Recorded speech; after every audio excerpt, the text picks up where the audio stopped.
My name is Alex Tantham, and you're watching Vice News. Today, we will be diving into the field of sports economics. How does economics apply to sports? What is its importance in sports? How do teams use economics to make the most money possible? And how do professional sports franchises affect the local economy? You'll find out some of the answers to those questions in this segment. Let's start with a quick background on American sports for those of you who don't know. There are four professional sports leagues in the United States: Major League Baseball, or MLB, the National Basketball Association, or NBA, the National Football League, or NFL, and the National Hockey League, or NHL. There are 30 MLB and NBA teams, 32 NFL teams, and 31 NHL teams, and these teams are in numerous cities across the country. The leagues are essentially oligopolies. The teams and their owners have all of the power, there's limited competition between teams, and they even work together with one another. Being that they are oligopolies, the leagues are very powerful and possess dominance over their players and at times their fans. This brings me to a new topic: how teams set their ticket prices. They do it through a key economic concept: supply and demand.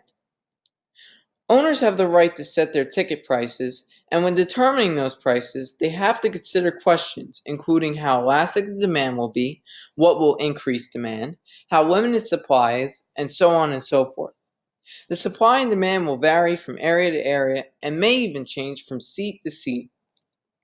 Sports tickets can be seen as commodities, and owners such as Jerry Jones and Robert Kraft use dynamic ticket pricing, where they can change seat prices for a given game because of specific factors for that given game.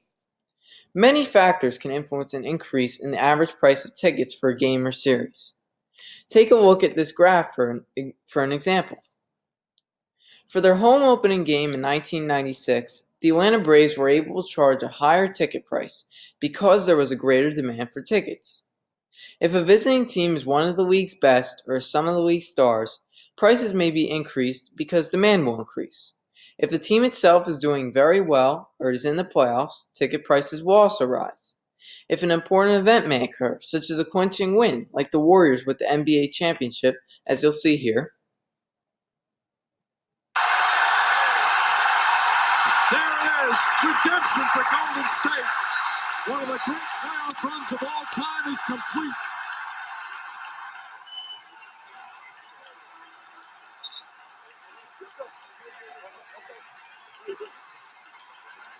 The Warriors are NBA champions again. or a milestone for players such as Derek Jeter's 3,000th hit, as you'll see here. That was drilled deep to left field. Going back George, looking up. See ya. 3,000. History with an exclamation point. Oh, what a way to join the 3,000 hit club. Derek Jeter has done it in grand style. Ticket prices will rise. It all comes back to the fact that in certain circumstances, teams can raise ticket prices because they know that even with the raised prices, they can have the same quote-unquote supply of fans in the seats due to the increased demand. If ticket prices for a game may seem too high to you and you want them to be lowered, you're probably out of luck. Some other fan will believe that the price is just fine. There could be an unlikely event, of course, where a prediction of increased demand is wrong. Sports fans can be greatly affected by the economics of sports leagues, but they are not the only ones. Local economies are impacted significantly by a major sports event or sports franchise within their area. A sports franchise or event can bring a greater amount of people traffic to an area. These people may use a local hotel should they be staying for a day or two, may eat at local restaurants, shop at local stores, bringing in more revenue to local businesses. Look at this year's NBA All-Star Weekend in Los Angeles, for example. Only a single weekend was expected to generate a total of $116 million revenue for the Los Angeles local economy and businesses within it. A sports franchise will also greatly affect the local economy because it requires thousands of employees in numerous fields, thus creating a large number of job opportunities for people within the local area. I'll create a hypothetical example. Let's say that Major League Baseball decided to put a sports franchise in Charleston, West Virginia. You could see it within the red circled area on the map. We'll call them the West Virginia Miners. A stadium, facilities, and office headquarters will have to be built, creating numerous construction jobs. There would also have to be people involved within the offices doing marketing, doing social media work, stadium pricing, etc. More jobs. And there are people who have to work in the stadium during any home games: the grounds crew, concession stand workers, announcers, and so on and so forth. Look at all these jobs that are created. Whether they are fans of sports or not, people within the local economy of franchise certainly should be rooting for its success. More success means more money, not only for the franchise but also the local economy. Fans are the people who play an integral role in determining a team's economic success, though. They also play an integral role in the economic success of things such as daily fantasy sports. As of 2015, 57 million people took part in fantasy sports using platforms such as FanDuel and DraftKings.